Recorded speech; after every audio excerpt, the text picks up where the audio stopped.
Hello बच्चों, कैसे हो आप सब लोग। स्वागत है आपका मेरे YouTube channel study with doctor Pavan Oberoi. मैं doctor Pavan Oberoi, head of department faculty of commerce, Bhagwati college Meerut.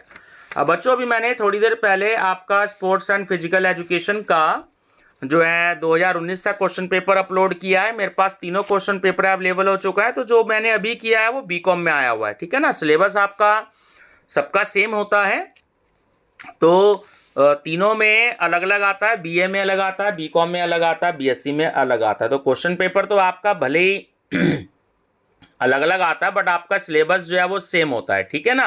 तो जो मेरे चैनल पर नए हैं तो study with doctor Pavan Oberoi आप चैनल सब्सक्राइब कर लीजिएगा और वहाँ प्लेलिस्ट विजिट करिएगा। भारतीय संस्कृति और राष्ट्रीय गौरव और environmental studies, sports and physical education की आप प्लेलिस्ट देखिएगा, जनरल अवेयरनेस की देखिएगा, तो आपको आपके काम के बहुत सारे क्वेश्चन पेपर्स उसमें मिलेंगे, ठीक है।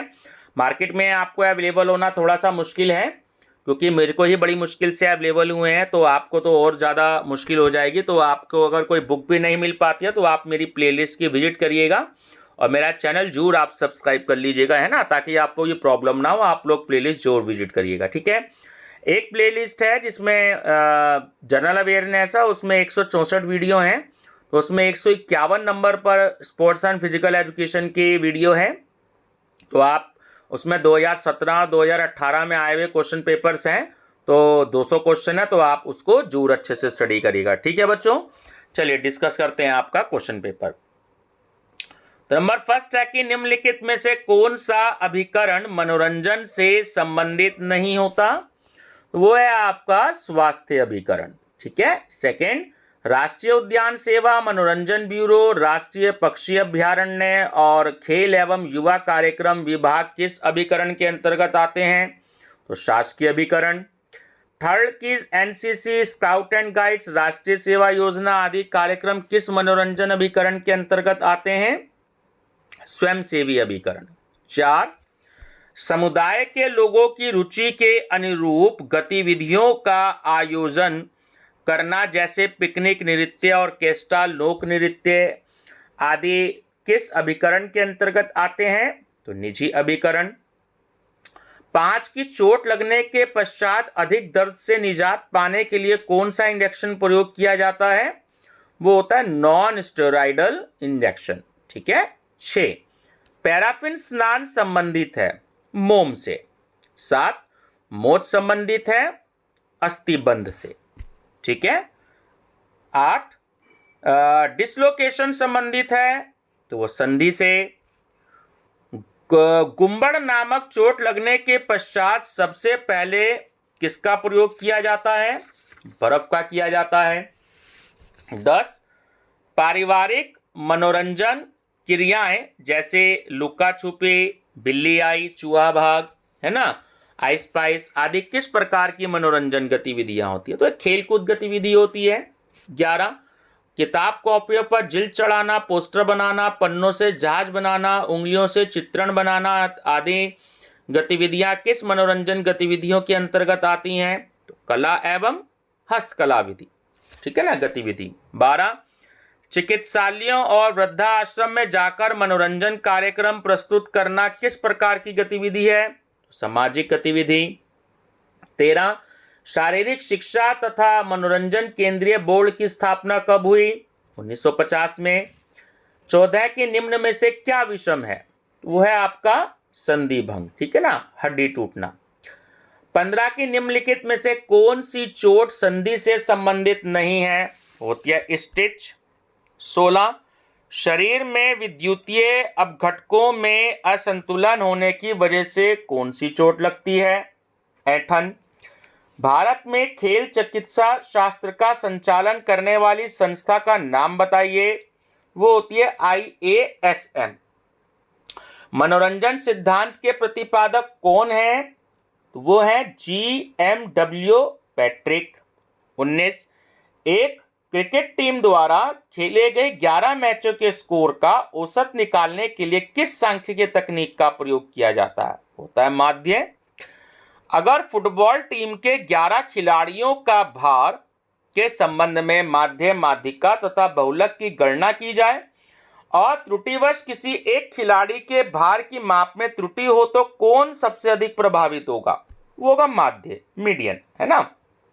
21, किस केंद्रीय प्रवृत्ति की माप को सबसे अधिक विश्वसनीय माना जाता है? तो होता है माध्य। 22 के निम्न में से क्या विषम है?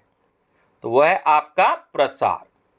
23, क्रिकेट के खिलाड़ियों में किए गए स्कोर में से सबसे अधिक न्यूनतम और अधिकतम स्कोर और न्यूनतम स्कोर के अंतर को क्या कहेंगे?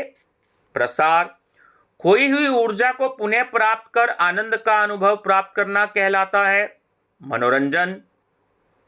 आनंददायक संतुष्टि स्वैच्छिक रचनात्मक तथा समाज को स्वीकार्य संबंधित विशेषताओं का संबंध निम्न से है मनोरंजन। फुर्सत के क्षणों को निम्न में से क्या कहा जाता है?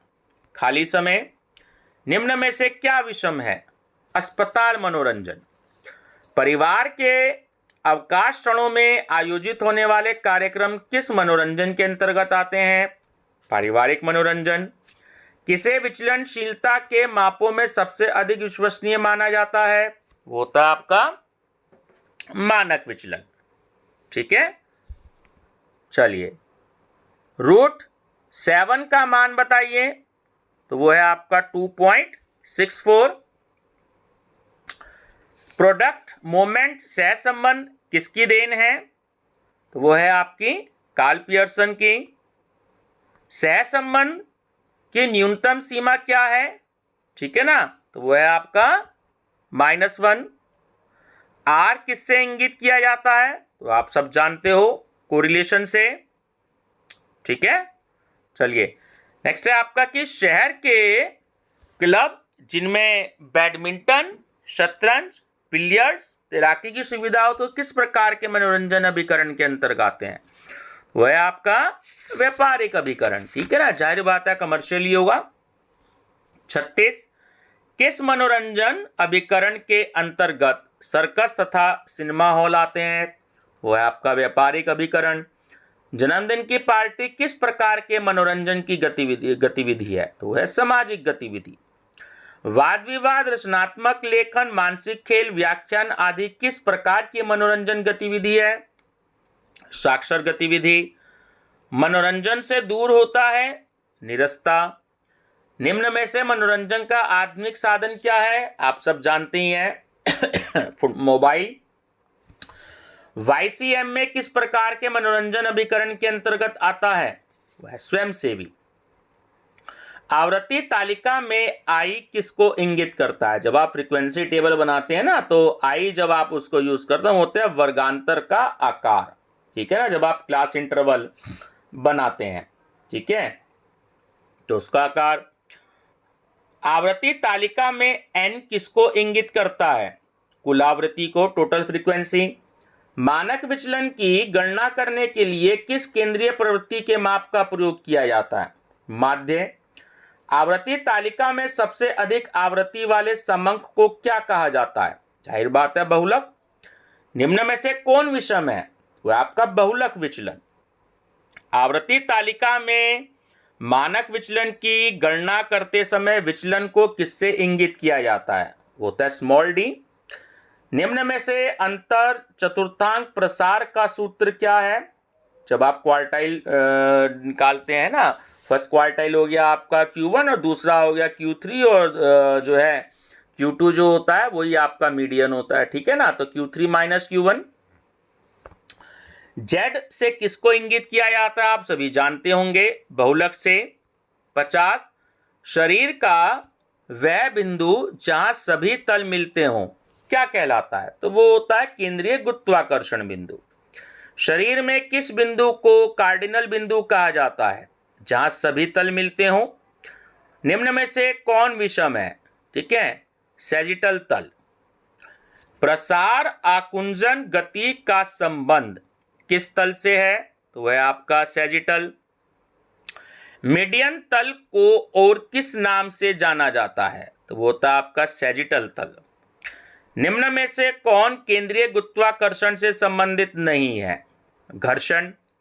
निम्न में बल के बराबर क्या है? तो M/A फार्मूला हो गया है ना।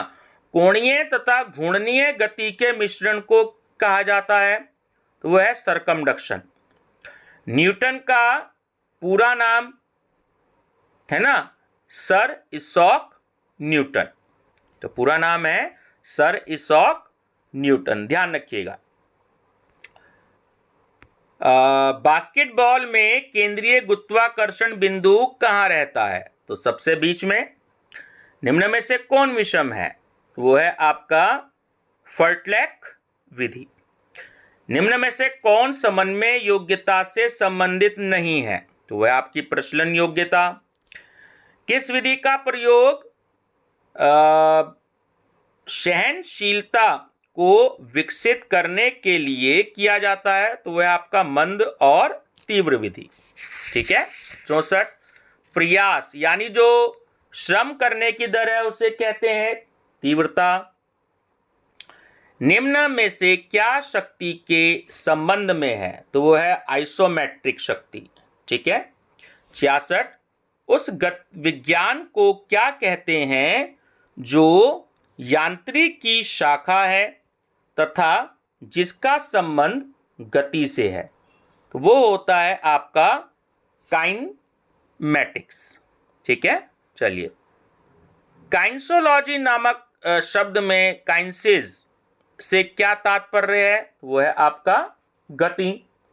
68 किस गति विश्लेषण में संधियों, मांसपेशियों, उत्तोलक, तल एवं अक्ष आदि का अध्ययन किया जाता है?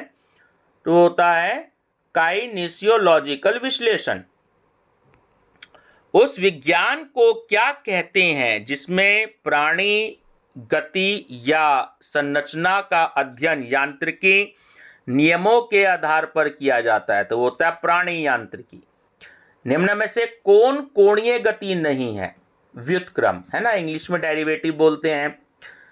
71 की एक्सप्लोसिव स्ट्रेंथ में एक्सप्लोसिव का क्या अर्थ है? चाल। किस प्रशिक्षण कारक को विकसित करने के लिए चक्रीय प्रशिक्षण का प्रयोग किया जाता है? ताकत का। मध्यम अवधि सहनशीलता का प्रसार कितना होता है? तो वो होता है 2 से 11 मिनट का। लचकता कितने प्रकार की होती है? तो खेल चिकित्सा शास्त्र का पितामह किसे कहा जाता है? तो होता है हेरोडिक्स को। ठीक है ना। गति का पितामह कहा जाता है आपका, अभी मैंने क्वेश्चन कराया था, अरस्तु को। ठीक है। और जो खेल चिकित्सा शास्त्र का पितामह कहा जाता है तो वो होता है आपका हेरोडिक्स को। ठीक है। चलिए, उस संधि का नाम लिखिए जो सभी तीनों तलों में गति करता है। तो वो होता है आपका कंधे की संधि। सैजिटल तल किस अक्ष के लंबवत होता है? तो होता है फ्रंटल अक्ष। ठीक है। न्यूटन के किस नियम को संवेग का नियम कहा जाता है? तो वो होता है आपका द्वितीय नियम। निम्न में से किसका जड़त्व अधिक होगा? तो वो होता है डिस्कस। ठीक है, चक्का। न्यूटन के किस नियम को बल के प्रत्युत्तर का नियम कहा जाता है? तृतीय नियम। खेल चिकित्सा शास्त्र में किस सिद्धांत को थंब रूल कहा जाता है? तो होता है RICI, राइस। क्रायोथेरेपी संबंधित है बर्फ से। खेल प्रदर्शन को बढ़ाने वाले साधन व विधियों को कहा जाता है? तो होता है एर्गोजेनिक ऐड। किस एर्गोजेनिक ऐड के अंतर्गत सम्मोहन आता है? तो वो होता है मनोवैज्ञानिक साधन।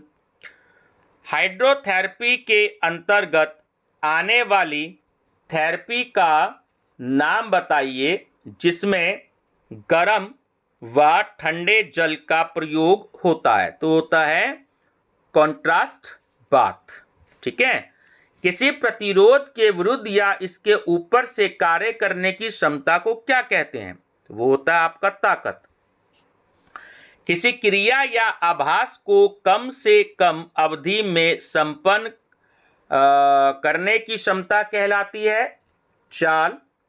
किसी क्रिया या आभास को लंबी अवधि तक थकान की स्थिति में भी करने की क्षमता कहलाती है सहनशीलता। किसी गति को लंबे प्रसार तक करने की क्षमता कहलाती है लचकता। निम्न में से कौन सा कारक संधियों की क्षमता से संबंधित है? लचकता। Indian Association of Sports Medicine का मुख्यालय, इंग्लिश में हेड ऑफिस बोलते हैं मुख्यालय को, कहाँ है? तो वो है आपका नई दिल्ली। 92 कि चोट लगने के तुरंत पश्चात किसका प्रयोग किया जाता है? बर्फ का। किसे चिकित्सा शास्त्र का पितामह कहा जाता है? ठीक है, तो वो हो गया आपका हिप्पोक्रेटस। ठीक है ना, हिप्पोक्रेट्स। चोट लगने के पश्चात प्रशिक्षण तथा उपचार के माध्यम से सामान्य जीवन की स्थिति प्राप्त करने की क्रिया कहलाती है पुनः स्थापन। नाडा का पूरा नाम क्या है? तो वह है नेशनल एंटी डोपिंग एजेंसी। शक्ति को विकसित करने वाली विधि प्रतिक्रियात्मक विधि का दूसरा नाम क्या है? तो वो है प्लायोमेट्रिक विधि। ठीक है। पुल अप्स किस कारक को विकसित करता है? तो मांसपेशीय सहनशीलता। स्टैटिक ताकत को विकसित करने के लिए कौन सा अभ्यास प्रयोग किया जाता है? तो होता है आइसोमेट्रिक अभ्यास। ठीक है। ताकत को विकसित करने के लिए आइसोकाइनेटिक विधि का प्रयोग किया जाता है विशेष डिजाइन मशीन। और बच्चों लास्ट क्वेश्चन है 100, किस खेल वैज्ञानिक ने आइसोकाइनेटिक विधि सर्वप्रथम प्रस्तुत करी? तो वो है पेरिन। बच्चों ये थोड़ा सा मैंने फास्ट रखा है, आपको सिर्फ क्वेश्चन और आंसर पे फोकस करना है। ठीक है ना, एक तो वीडियो भी ज़्यादा बड़ी हो जाती है, फिर थोड़ा सा बच्चे ही बोर हो जाते हैं। तो जो मेरे चैनल पर नए हैं तो मेरा channel study with doctor Pavan Oberoi जरूर सब्सक्राइब कर लीजिएगा, मेरी प्लेलिस्ट जरूर विजिट करिएगा, आपको बेनिफिट ही होगा। ठीक है ना, इसमें बीकॉम थर्ड ईयर के सारे क्वेश्चन सब्जेक्ट के हिंदी इंग्लिश दोनों मीडियम में दे रखे हैं, प्रीवियस ईयर के क्वेश्चन पेपर भी सॉल्व करा रखे हैं, चैप्टर वाइज भी करवा रखे हैं, है ना। बीकॉम थर्ड ईयर के सारे के सब्जेक्ट सीसीएस यूनिवर्सिटी मेरठ के एमसीक्यूज में, टीजीटी पीजीटी के क्वेश्चन दे रखे हैं, बीएड एंट्रेंस से क्वेश्चन पेपर दे रखे हैं, आपके यूपी पुलिस दिल्ली पुलिस से क्वेश्चन पेपर मैंने दे रखे हैं, बैंक पीओ आरआरबी के मैंने क्वेश्चन दे रखे हैं। तो आप जो है मेरी प्लेलिस्ट अगर विजिट करेंगे तो आपको बहुत बेनिफिट होगा, है ना। तो इसके लिए आप चैनल को सब्सक्राइब जरूर कर लीजिएगा, study with doctor Pavan Oberoi. Thank you बच्चों।